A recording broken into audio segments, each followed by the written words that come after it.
So,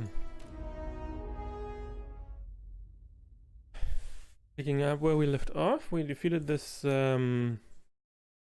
this guy in his fortress for our companion quest, and I believe now we can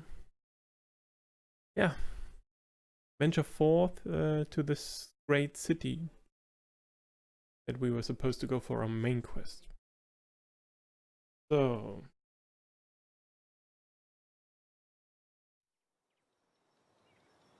like here,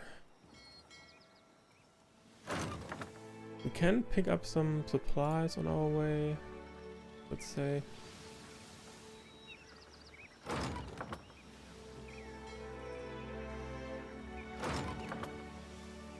Medicine, nice. We can go to Nikitaka. This is the city we are supposed to go. Yep, reach the city of Nikitaka.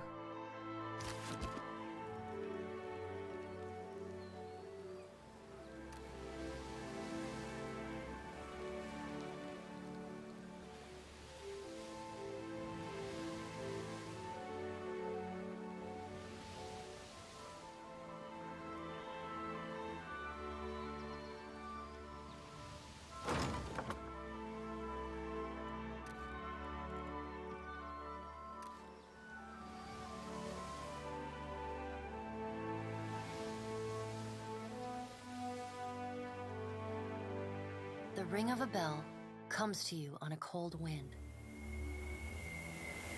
The ring comes again and again, until soon the air is full with the sound of 1,000,000 bells ringing all at once. You are alone. And then, you are not. An indistinct figure stands before you, flickering between forms like a fire-cast shadow. A fixed, taunting grin. Bottomless black eyes. A yawning chasm in the earth. The aspects of Berith, the Usher and the Pallid Knight, shift in and out of focus.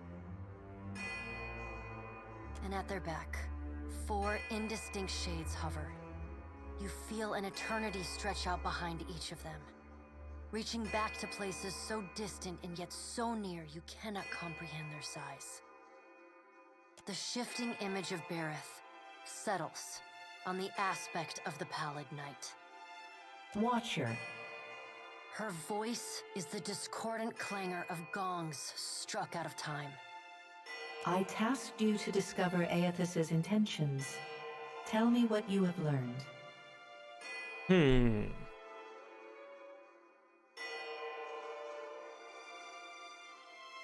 He's draining souls from veins of luminous ardor.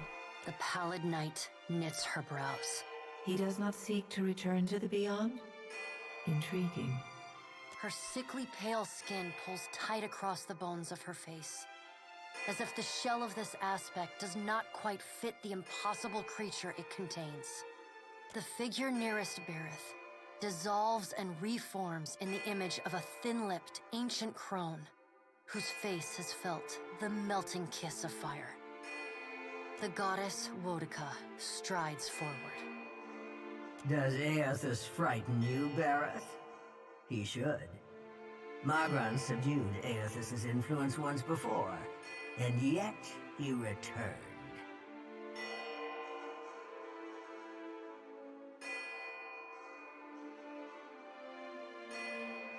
From out of Wodika's shadow shuffles a hunched, bald man you recognize as the god Scan.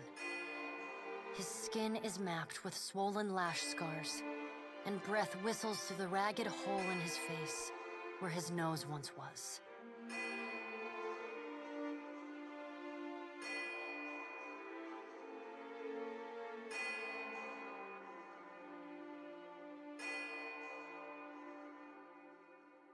He does not speak, but stares up at Wodika, with naked loathing plain on his ruined face. Wodika steeples her long, knob-jointed fingers. We must annihilate Aethys now, before he makes a rash decision we cannot easily annul. She casts a sly look at the pallid night from the corners of her eyes. A moon would do the job nicely.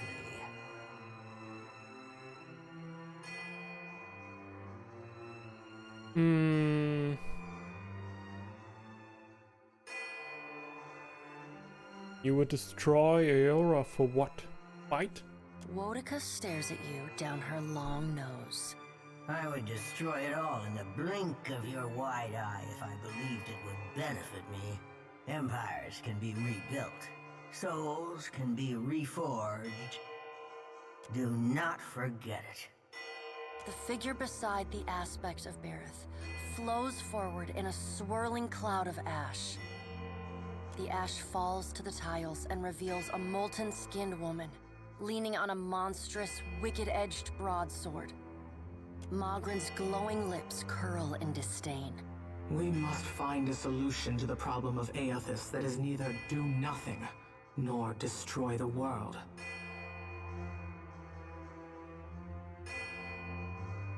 The goddess of war with words of reason.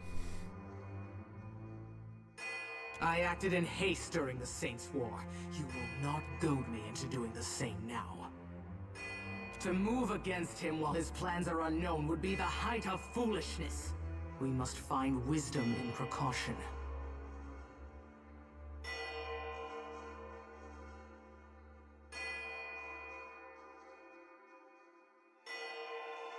What kind of precautions do you suggest? Mogren looks at you as one might a wayward gob of spit on one's shoe. It is no business of yours what the gods decide. Another of the silent figures steps forward, and the warm, golden light of a summer's afternoon spills across your face. Let's all take a deep, calming breath. Perhaps cooler heads will prevail.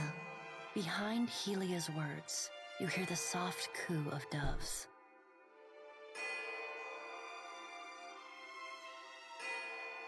Aethys has been separated from us for too long. Isn't it possible he intends only to gather enough souls to reclaim his realm in the beyond? He should be welcomed. You look up then into avian eyes. Through them, you see clouds of starlings converge and divide. What if he intends to betray you? Helia puts a feathered hand to her chest. He wouldn't. Betrayal is not in his nature. Scan shuffles forward. Yes, yes. We should welcome Aethys' return to the fold. His gratitude we can leverage to cajole him into divulging his plot.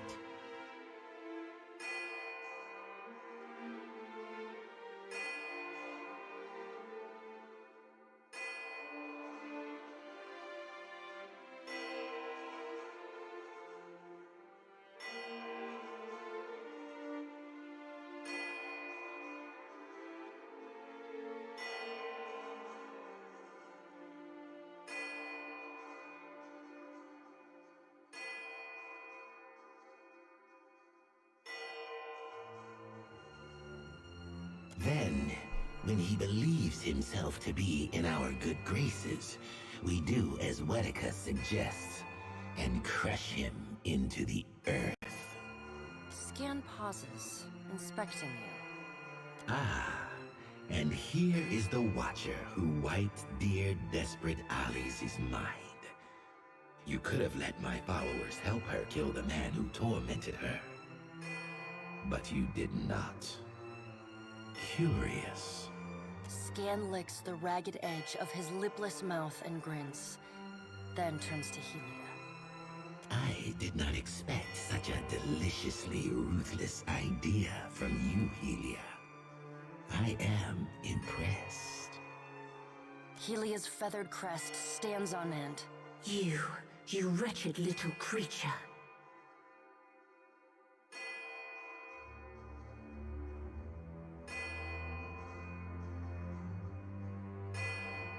Say nothing. The pallid knight gestures for silence. Aethys cannot be killed, but he may be subdued. Yet to do so will take immense power and time. Both stand in his favor. Mogren grits her black glass teeth. That is why we must ascertain his plans before he has the chance to put them into motion. She begins to pace.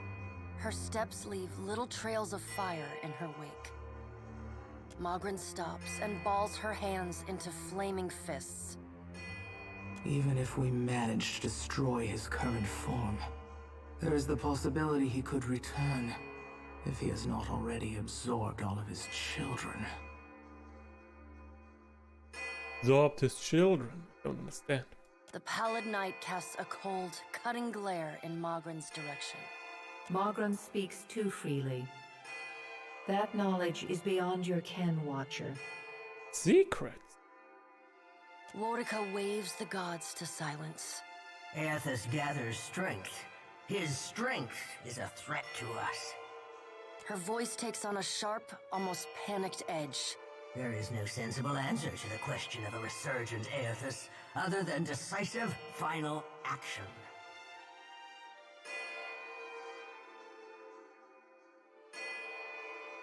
Say nothing. We will act when it is appropriate to do so, and not before.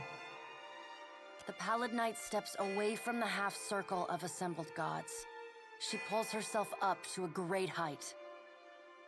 The words she speaks next come not from her mouth, but from all around you. Follow him, Watcher. The black of the pallid knight's irises expand until her eyes are as dark and cold as the void between stars. She bends down and brings her ghostly face level with your own. Your debt to me remains unpaid.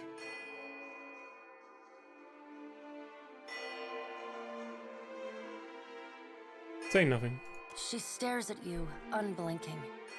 Like a needle drawn to a magnet, you are pulled toward her one compulsory step at a time. You blink open your eyes and find yourself on the floor of your ship's cabin, alone.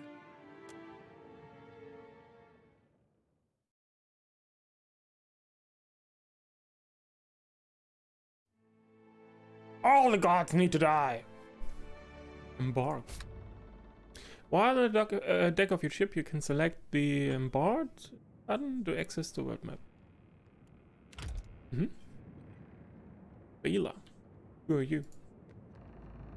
No offense, Captain, but your gunners can't shoot for shit. Probably.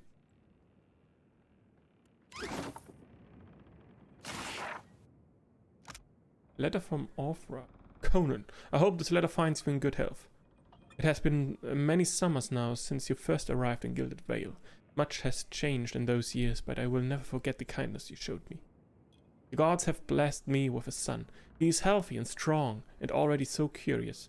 All of Gilded Vale dotes upon him. I have told him of you. He asks constantly after the Watcher who restored his spirit and hopes one day to meet you. Until then, know that we keep you in our prayers. Your most grateful servant, Orfra. Pick everything up. Will do. Hello? Nothing happened. Ahoy there, Captain. Ship life sure is an adventure, ain't it? Just think of all the places we can sail to, all the sights we could see. This is nothing like being stuck on a farm, or cloistered in the back of a temple. Dottie wraps her sickle against her thigh as she studies the boat's layout. Satisfied by whatever she sees, she tilts her head to you with more. Tell me what's on your mind? How are you feeling? Have you suffered any recent nightmares? They're there in my head when I sleep. And sometimes I can taste them on the back of my tongue like a smear of grit. Happens when I take in a particularly volatile soul. What are you going to do? Go madder than I already am? I don't rightly know. It's not like I can turn my back on my duty to my god, even if it kills me. That's all for now. You need me, I'll be 2 whoops and a holler away. Irina? The marina salutes. Need some for Captain. She's no piece of class, but I've sailed far worse. Thank you again for maintaining my story in front of Vanessa and the others. He gives you a grateful smile that fades almost as quickly as he is. I didn't enjoy deceiving them, but it seemed simpler than the alternative.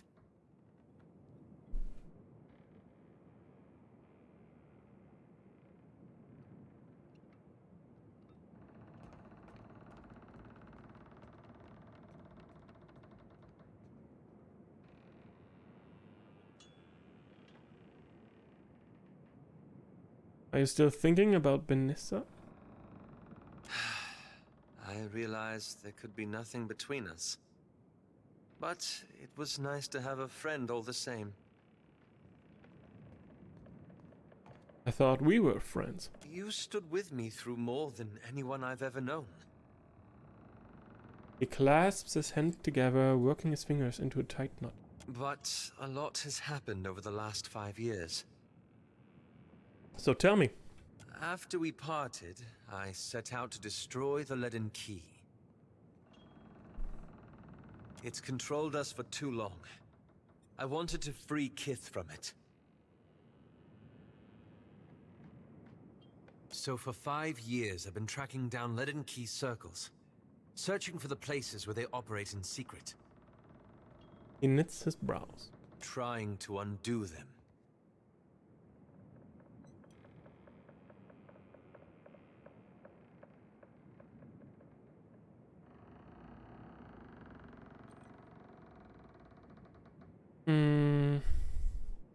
And how has that been going? The task has been more difficult than I anticipated. Listen.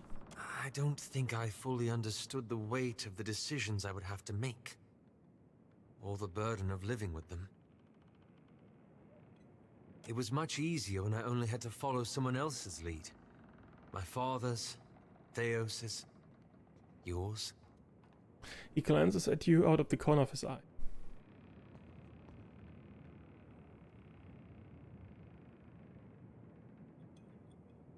We all have to stand on our own eventually.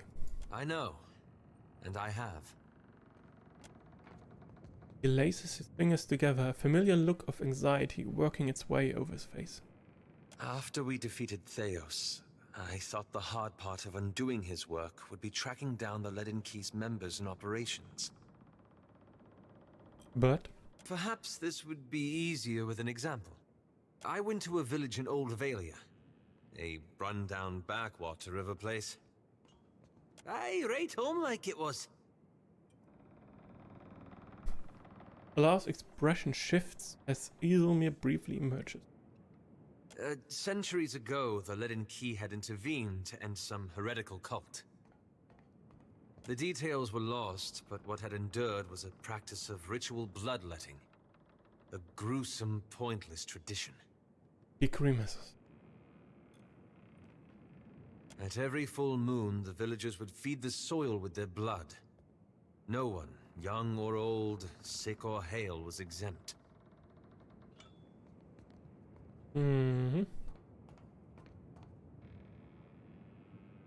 What did you do? The village priest administered the practice. Grim old fellow. Reminded me of Theos. He raises an eyebrow at you. Wicked old bunbag, 'tis what the lad means. He was a tyrant. I was certain that if the villagers were free of his influence, they'd be free from the bloodletting too. So I arranged for him to have an accident. He gives you a sly look.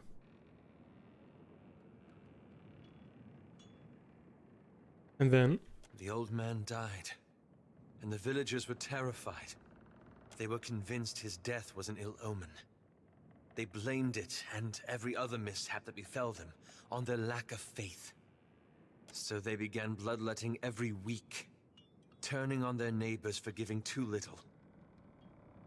His lips twist as if the words themselves have a bitter taste. Instead of a handful dying each year, a few perished every week. He's worked the edge of his sash into a tight knot. He clenches it between pale, rigid fingers.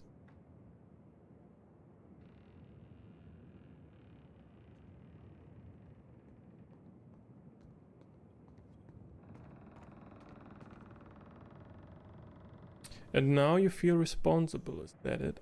I had to do something, didn't I? He returns to you with wide, anguished eyes. He pauses again, untwisting the sash at his lap. I keep wondering what I might have done differently, or how I could have known better.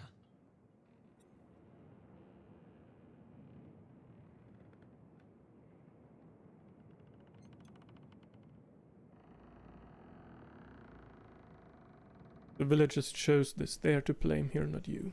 I suppose so. I should get some rest. It's been a long day, and you've given me a lot to think about. Wait, you still haven't told me what the Animances have to do with any of this. Ah, that. He massages his temples. I'm looking for an old Leaden Key sect. I've found several references, but Breaks off, shaking his head. I want to be sure. Please, let me go over my notes again. Then I promise I'll tell you everything. We'll talk more later then.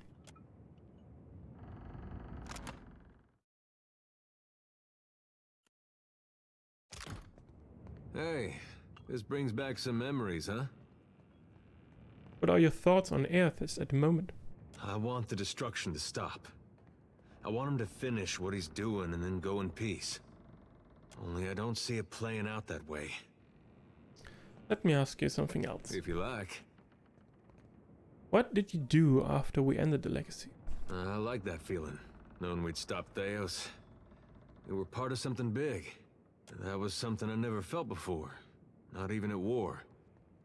Guess I went looking for it again. Not that I wanted to tangle with gods, but something smaller. Something I thought I could manage. I looked all around the Deerwood, but that place has too many ghosts for me. Things I'd just as soon forget. Ended up moving to Adir and tracking down my parents. They went there as refugees after the war ended. Did you find a way to be useful? In part, I guess. Adir, they still got some bad blood with Deerwood. Goes back to the Revolution. Some Adirans like to give Deerwoodans a hard time they get the chance. With my folks, a group came along and tried to take their land. Made a phony claim to it. What did you do? I sat down with them and we had a friendly negotiation. One fella, I don't think he'll ever be able to look to his right again. But we came to an understanding. My folks, well, they didn't see me the same after that.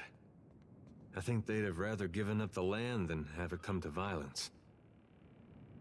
And I don't know if that was something we could have avoided, or if it was the cost of trying to fix things. Let's get moving. Okay, that's it. I've got it. You still can't talk to her, interact with her. Right. Little Lusa? What new shores we setting sail for today? Here are all my crewmates. If you be having a tick, Cap, I'll be thinking that, if I be dragging you into these depths, you deserve the full sounding.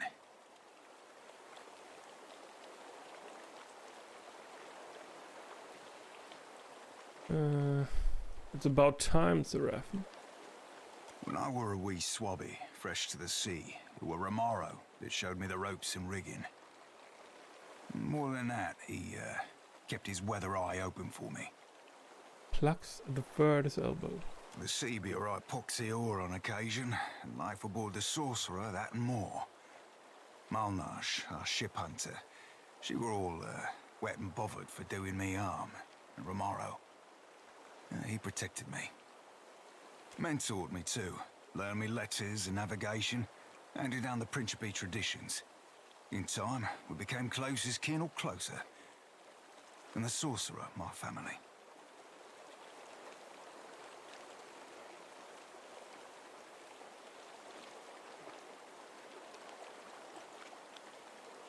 How did Romaro end up in trouble with the Principe? Right, fantastic fucking question, Cap. He scowls and blends a closed fist in an open palm. Word out were mutiny. but I'll be putting about as much stock in that as a dockside doxy for manners. Well, no, I don't normally be singing no praises of veracity, Cap. But in the matter of Remoro, I'll be hunting the truth.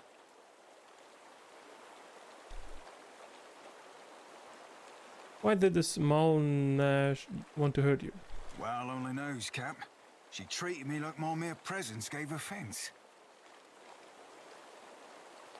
You told me a lot about the two of you, but not much about him.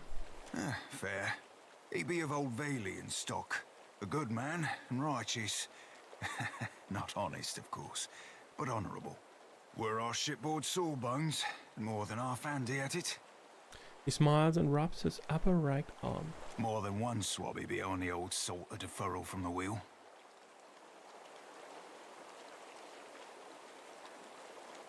I promise we'll find him.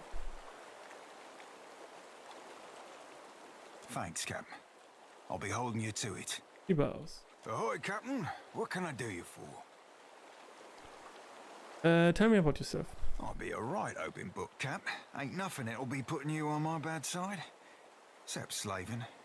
Start slaving and we be quits. I'd like to ask you about the Principe. Ask away, Cap.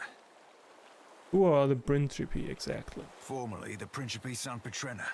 The princes, without, His brows knits as he snaps.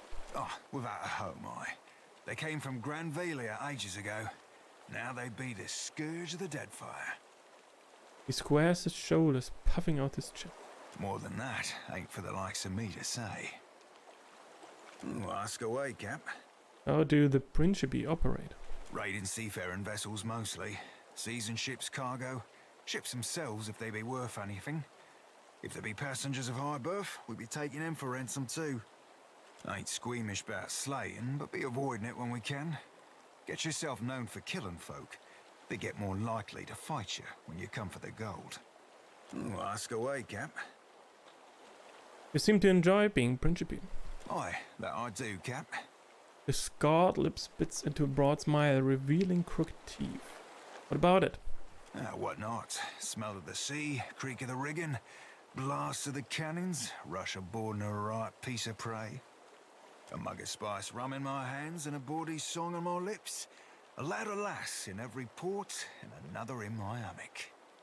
He shrugs with a grin. Be a pirate's life for me. Ask away, Cap. If I were looking to enlist, how would I do so? Enlist, Cap? We ain't the flog-stroking Rowatai Navy. He chuckles low and warm. Twixt the seaworthy vessel and passable crew, you've managed yourself the hardest part already. Now you just need to be setting yourself to piracy, after you be talking it over with the Consuelo.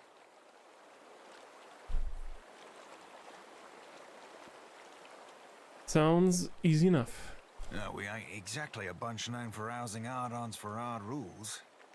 Ask away, Cap. Never mind. Aye, aye, Cap. Farewell. Seraphin salutes and turns away.